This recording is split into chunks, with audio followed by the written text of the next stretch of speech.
Ravana Rajput Studio presents mobile number 7296986260। जय श्री गणेशाय नमः। देवेश्वर महादेव आशापुरी माता की असीम कृपा से हमारे यहाँ पर रातड़ा परिवार गांव गोलाना शहर जशवंतपुरा आप सभी शादी में पधारे मेहमानों का हार्दिक स्वागत करता है। शुभ विवाह गमनाराम बना संग गीता बनी।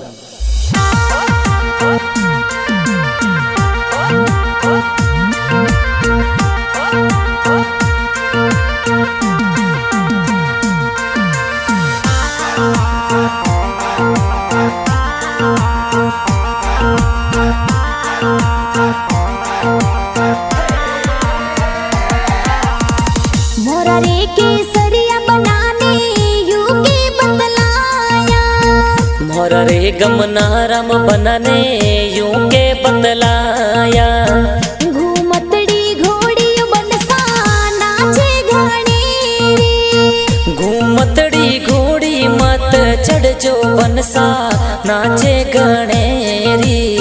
घूमतड़ी घोड़ी बनसा कूदे गाने रे, पतली कमर में लचको पड़ जाई बनसा केसरा प्याला, केसरा प्याला।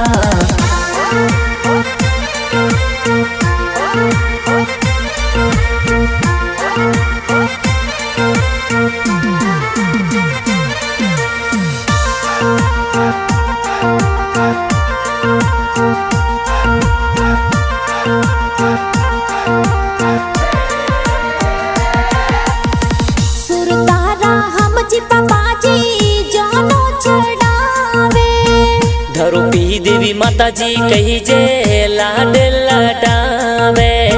रावता राम जी बड़ा पापा कोड करावे, रोमू देवी बड़ी मम्मी लाड लडावे। पन्ना राम जी किसना राम जी भावा राम जी काको सा प्यारा, अमिया देवी धोखी देवी कबड़ी देवी का किसाना चे।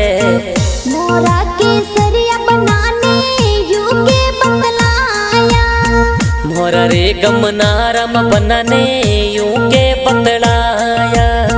घूमतड़ी घोड़ी बनसा नाचे गाने रे, घूमतड़ी घोड़ी मत चढ़ जो बनसा नाचे गणेरी। घूमतड़ी घोड़ी बनसा कूदे गाने रे, पतली कमर में लचको पड़ जाई बनसा केसरा प्याला, केसरा प्याला।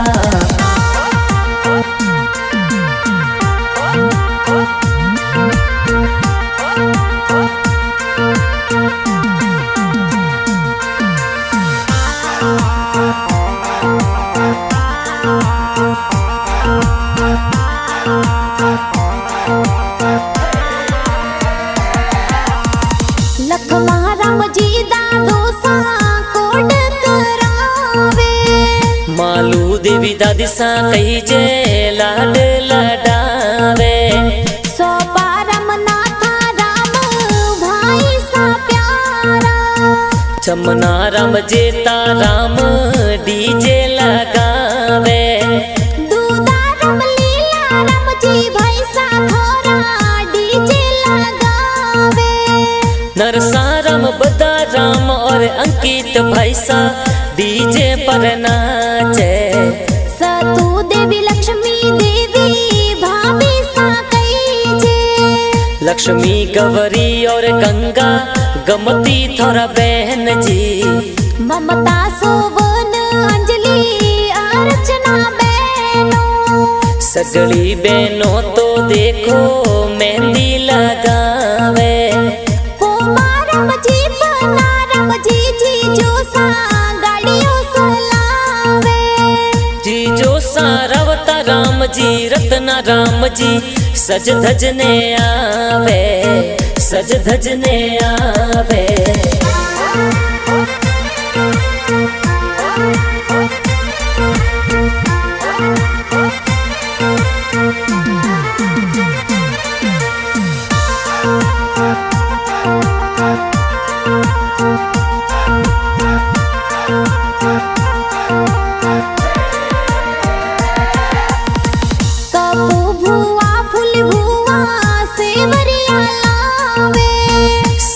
राम जी धना राम जी भरोसा पधारे। श्री राग कुशाल पीयूष भक्ति नाचे। आशा और मन विभतीजी ढोलों पर नाचे। सुरेश वरदा राम विनोद भाणज डीजे पे नाचे। दाना राम अर्जुन रोहित कमलेश भाणज डीजे पर नाचे। रमिला थोड़ी भाणे जी तो घूमर घाले। राम राम जी मना राम जी ममुसायावे। वीरा राम जी मामोसा मायरियो लावे। भाऊ देवी ढेपी देवी लक्ष्मी देवी मामी मंगला तो गावे। केसरिया बनाने युगे बतलाया। मोरा रे गमना राम बनाने यूं के बतलाया। घूमतड़ी घोड़ी बनसा नाचे घनेरी। घूमतड़ी घोड़ी मत चढ़ जो बनसा नाचे गणेरी। घूमतड़ी घोड़ी बनसा कूदे घनेरी। पतली कमर में लचको पड़ जाई बनसा केसर रा प्याला। केसर रा प्याला।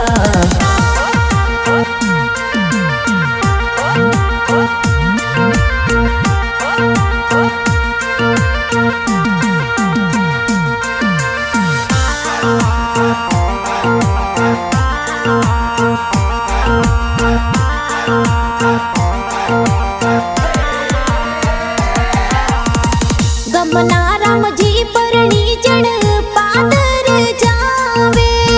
ससुर जी रूपा राम जी स्वागत करावे।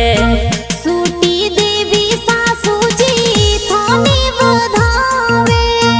मालवी पौड़ों में गमना राम तोरण बोंदे। प्रभु राम केवल आशीष सरवण सालो जी। लक्ष्मी भावना अंजू और रुचिता साड़ी जी। गमना राम जी गीता बनी रे संग में फेरा जी खावे। गमना राम तो गीता बनी रे संग में फेरा चार खावे। जबर सिंह रावणा तो गाना बनावे। रावणा राजपूत स्टूडियो में गाना तो बाजे। गाना तो बाजे।